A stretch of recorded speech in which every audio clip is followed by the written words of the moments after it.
She stomps across the middle school hall, her heels clinking on the freshly polished floor. As she walks into the copy room, the smell of paper and ink gives her a headache, which doesn't help her situation. She leans over the table and sobs her head off. She remembered that she has her concert in 5 minutes. She wipes off her draining mascara, fluffs her hair, and walks into the music room behind the stage. "Okay, everyone, from the top," said Mandy, the choir teacher.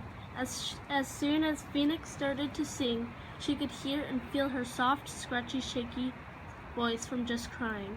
Once they finish their warm-up, they walk in a single straight line on the darkening stage.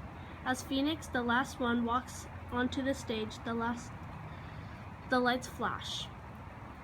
They finish their song, and everyone compliments on how good each other sung, except for Phoenix.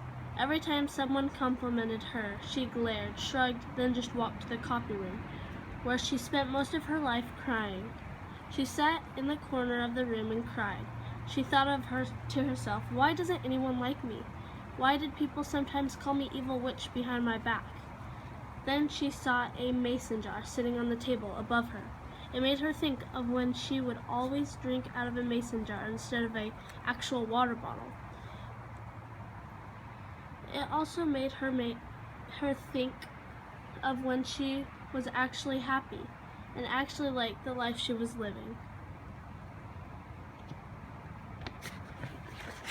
She thought of how good she was at softball and how much fun it was, and that mitt she had, that brown special mitt she would always use.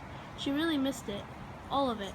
Phoenix took the mason jar, stuffed it into her backpack, and soon then just walked home, to the only other person she could talk to besides herself, her mom. Phoenix walked into the house and said, "Mom, I want to play softball again." And her mom said, "I thought you didn't like softball, and I thought you wanted to be a singer." "No, that's just what you've always wanted, and that's just what you have always expected me to do," Phoenix said loudly, which she never does.